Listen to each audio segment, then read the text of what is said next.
Hey everyone, and thanks for jumping back into the Cryptoverse.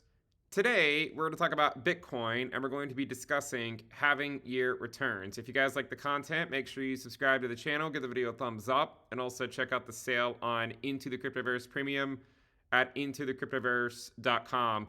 The last video I did was slightly long. So in this video, I would like to keep it short so as to appeal to people who really don't want to sit around and listen to our videos. What I want to do is just very briefly look at the returns in 2024. And the reason why I want to do this exercise is because I get a lot of people asking me, why do I keep comparing 2024 to 2021 and 2017 and 2013? Why do I keep comparing it to post-halving years when we are in a halving year, right? Well, the reason is actually quite simple, is because we are tracking post-halving year returns a lot more closely than we are tracking halving year returns. If you think about what happened last year in 2023, we tracked halving year returns in 2023, didn't we? Look at the 2023 ROI on Bitcoin by the end of the year, 2.88. Oh no, 2.53. But the average was 2.88x. Pretty close, right? But if you look normally at what happens in pre-halving years, you do get a few more down months than what we got in this one. Pretty clearly, right? I mean, again, you can go look at it over here. If we were to go take a look at monthly returns for Bitcoin, you'll see very clearly that in 2011, we had a lot of red months. 2015, we had a lot of red months. 2019, we had a lot of red months. But in 2023, we really only had 3 red months.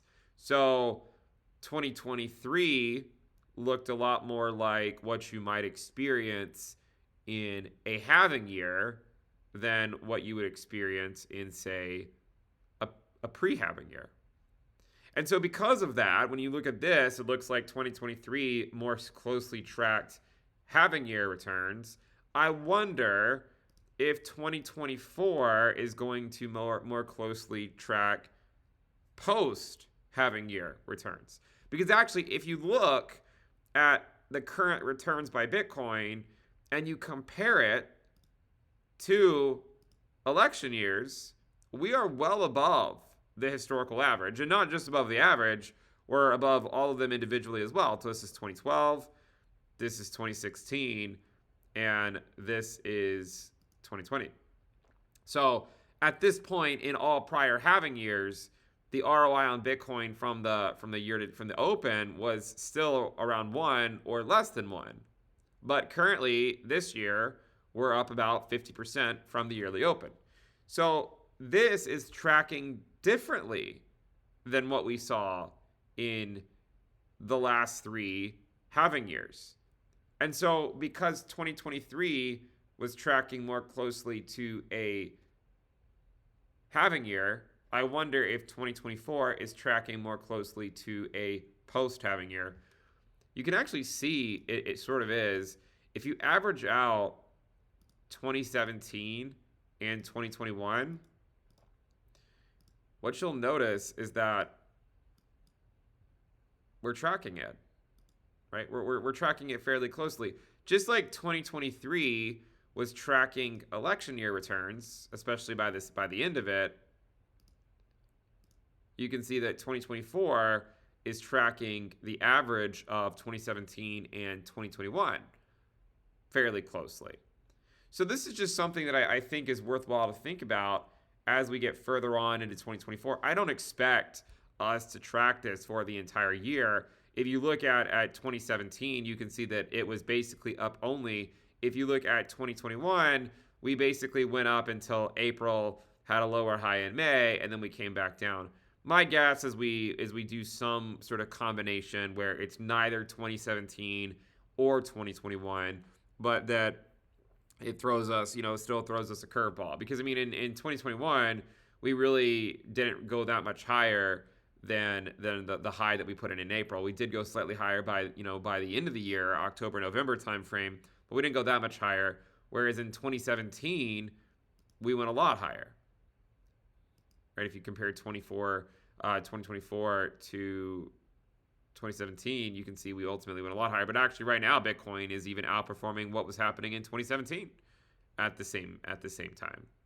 The other thing to consider is that in 2021 and 2017, Bitcoin did find a local low sort of in late March. And we talked about that previously, that you might find Bitcoin sort of sniffing out a late low or a low sometime either last week or this week. One or the other, don't really think it matters a whole lot. And then perhaps there would be some renewed interest going into the halving. But March has shown some sort of weakness in those post-halving years. And so that is just something relevant to think about. Now, whether we track 2021 more closely or 2017 more closely as we get into this summer, you can see that in the summer of 2021, we came back down. The summer of 2017, we basically went up and then held those levels. So what I think is the way to know which one we're more likely going to track is, as I said yesterday in the video that was really, really long, I think the breakdown of all Bitcoin pairs will tell you which one it should track, right? And as long as all Bitcoin pairs haven't broken down, then there's still a case to be made that Bitcoin has this liquidity in the altcoin market that it can tap into. Once that's no longer the case, then I think you get a larger correction. But that still hasn't happened yet. And, going along the idea that I've been saying really since the year began is that, Bitcoin can stay strong until about the time that those altcoins break down on their Bitcoin pairs. And so what I would say, if Bitcoin does get a move in April, just like it got in 2017 and just like it got in 2021, see if it's enough to break the altcoin market down on their Bitcoin pairs. If it is enough, then you might get a correction going into the summer. If it's not enough to break altcoins down on their Bitcoin pairs, then you still might see it go higher into May. The other thing to remember is that at least last cycle, Bitcoin rallied until right around the time that rate cuts began, about a month before. Now, we shouldn't expect that it's going to do the exact same thing, but as I previously mentioned, we're looking likely at rate cuts coming in June. So that that sort of leaves it open for Bitcoin to sort of rally into whenever those rate cuts actually arrive, whether it ends up being in May or June or whatever, or a month before they arrive, just like last cycle. So that's another thing to think about as well. And I would continue to follow sort of rate cut expectations to give insight as to what, how long will it track, either 2017 or 2021. Right now, if you were to look at 2024 and 2021 and 2017, you can see we're kind of in the middle, right? We're not as elevated as what we saw in 2021, but we're still above where we were in 2017. If you were to compare 2024 to 2021, you can see that by April, it ultimately reached up about 2x, a little over 2x off the yearly open. By this first top that occurred really early on, you can see that Bitcoin was nowhere near it. But by the second top, Bitcoin sort of closed the gap. If Bitcoin closes the gap again in April, that's what I would say. Look to see if it's enough to break all Bitcoin pairs down. Remember, the yearly open for Bitcoin, if we pull this up, if I can, I don't remember exactly what it was, but I know it was in the 40s. The yearly open was 42K, right about 42K.